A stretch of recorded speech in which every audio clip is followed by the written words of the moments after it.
नमस्कार, प्रणाम। मैं सचिन कुमार सिंह और आप देख रहे हैं एसआर न्यूज़। मैं कल 23 तारीख को जन सुराज कार्यालय में पार्टी के तरफ से आयोजन किया गया था। डिजिटल क्रिएटर्स को बुलाया गया था। डिजिटल क्रिएटर्स के बारे में बहुत सारे बात हुई, तो हमने वहाँ पे जाने के पश्चात मैं लगातार श्री प्रशांत किशोर जी, जो एक सलाहकार रह चुके हैं बड़े स्तर पर, और उनका जो जीवन काल रहा है, हमेशा सलाह देते रहे हैं। अलग अलग राजनीतिक गलियारों में उन्होंने अलग अलग पार्टियों के साथ मिलकर जो उनका जो ज्ञान है, जो विचारधारा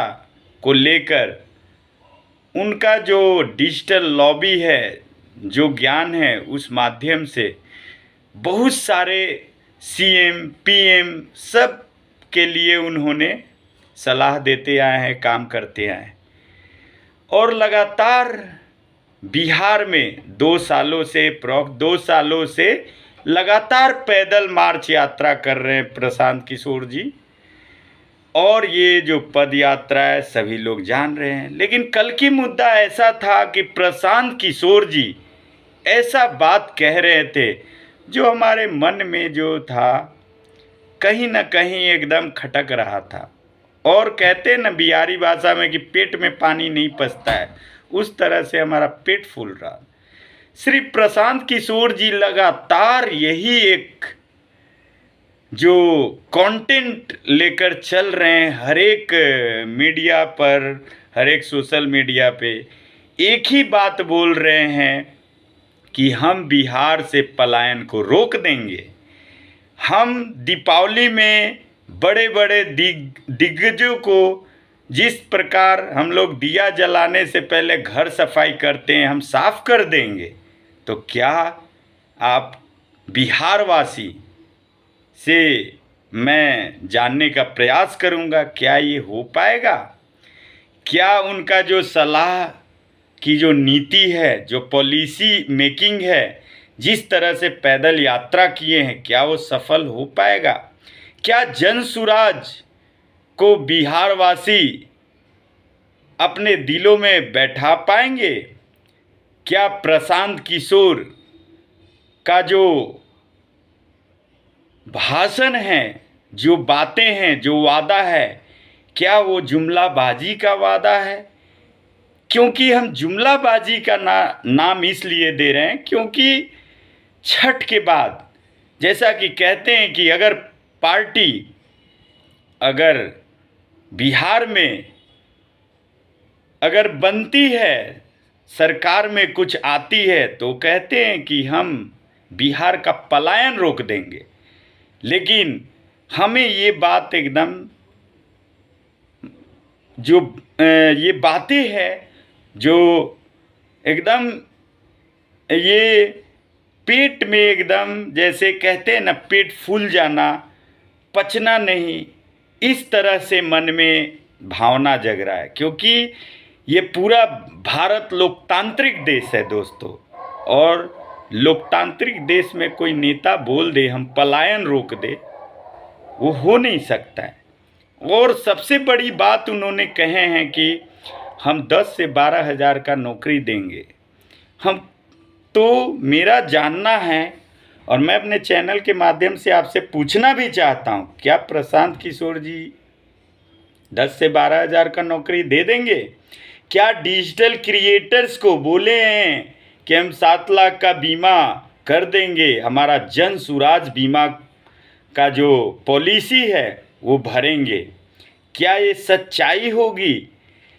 क्या डिजिटल क्रिएटर जितने प्रशांत किशोर जी के आईटी सेल में जुड़े हैं, क्या उस डिजिटल क्रिएटर्स जो भी खून पसीना एक करके कार्य कर रहा है, क्या उनको लाभ मिल पाएगा? तो ये सब बातें मैं इसलिए कहना चाह रहा हूँ क्योंकि हमें किसी भी नेता, किसी भी पार्टी पे भरोसा नहीं रहा है।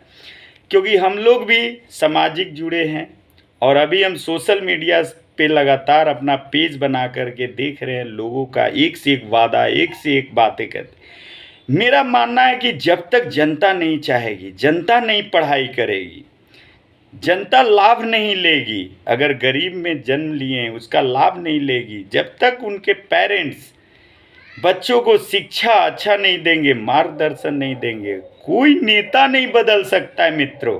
अगर कोई बदल दे, कोई ऐसा है तो आप हमें प्रूफ करें, बताएं, हमारे पोस्ट पे लिख सकते हैं। और मैं बहुत ही बारीकी से उनका बात को सुना, कुछ वीडियो भी लिए और ऐसा ऐसा पॉइंट निकाल रहे थे। बड़े बड़े दिग्गजों, जो भाजपा के जो बड़े बड़े दिग्गज है, स्वास्थ्य मंत्री से लेके उप मुख्यमंत्री से लेके सीएम तक, सभी को टारगेट कर रहे हैं। कभी टारगेट कर रहे हैं कि हम उनका सर्टिफिकेट का जांच करवाएंगे, हम उनका 2000, 3000, 10,000 जो करोड़ों में घोटाला कर रहे हैं उसका उजागर कर रहे हैं। तो क्या आम जनमानस और क्या आम जनता पढ़ी लिखी नहीं है? क्या आम जनता को लोकतंत्र के बारे में नहीं पता है? क्या आम जनता संविधान नहीं जानती है?